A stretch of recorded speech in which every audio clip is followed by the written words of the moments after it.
Hello guys, ഇന്ന് ഞങ്ങൾ highlight മാളിലേക്കാണ് പോകുന്നത്. യെസ് ഗൈസ്, സോ ഹൈലൈറ്റ് മാളിൽ എത്തിയപ്പോഴാണ് നെസ്റ്റോയിൽ അടിപൊളി ഓഫർ നടക്കുന്നുണ്ട് മനസ്സിലായത്. യെസ്, 4 ഡേ ഫാന്റാസ്റ്റിക് സെയിലാണ് നടക്കുന്നത്. 11-ാം തീയതി മുതൽ 14-ാം തീയതി വരെയാണ്. അപ്പോൾ ഒട്ടും മിസ്സാക്കേണ്ട, പെട്ടെന്ന് തന്നെ ഇങ്ങോട്ട് പോരാ. എല്ലാത്തിലും നല്ല ഓഫേഴ്സ് ഉണ്ട്. പിന്നെ ഓഫർ ഉണ്ടാകുമ്പോൾ ഓഫറുള്ള സംഭവം നോക്കിയെടുക്കുക എന്നുള്ളത് ഒരു മെയിൻ ആയിട്ടുള്ള കാര്യമാണ് കേട്ടോ. കാരണം ഓഫറില്ലാത്ത സംഭവം എടുത്തിട്ടാൽ നമുക്ക് പണി കിട്ടും. അപ്പോൾ പിന്നെ നമ്മൾ ശ്രദ്ധിച്ചെടുക്കണം. പിന്നെ ഞങ്ങൾക്ക് ഇസ്തിരിപ്പെട്ടിയായിരുന്നു ആവശ്യമുണ്ടായത്. ഒരുപാട് വെയിറ്റില്ലാത്ത ഇസ്തിരിപ്പെട്ടികൾ ഉണ്ടായിരുന്നു. പക്ഷെ ഞങ്ങൾക്ക് വെയിറ്റ് ഉള്ളതായിരുന്നു വേണ്ടി. അതൊക്കെ അവിടെ സ്റ്റോക്കില്ല. ലാസ്റ്റ് ഒരു ഫ്രൈ പാൻ്റെ കോമ്പയും പിന്നെ ഒരുപാട് ഓഫേഴ്സ് ഉള്ള സംഭവങ്ങൾ കണ്ടു. അതിൽ ഡ്രീം കേക്കിന് 189 റുപ്യ ആയിട്ട് നമ്മൾ കണ്ടു. It's really worth. അപ്പോൾ ഞങ്ങൾ അതൊന്നും എടുത്തു. ഓഫർ ജസ്റ്റ് സ്റ്റാർട്ട് ആയതുകൊണ്ടൊന്നും വലിയ ആൾക്കാരൊന്നും ഇല്ല.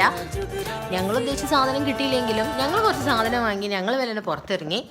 നോൾട്ടൻ്റെ കോമ്പോക്ക് 1 ഇയർ വാറൻറ്റി ഉള്ളതുകൊണ്ട് അതും കൊണ്ട് ഞങ്ങൾ വേഗം കാറിലേക്ക് തന്നെ പോയി. തൽക്കാലം കേക്ക് വെച്ച് അഡ്ജസ്റ്റ് ചെയ്യാം. Okay, by.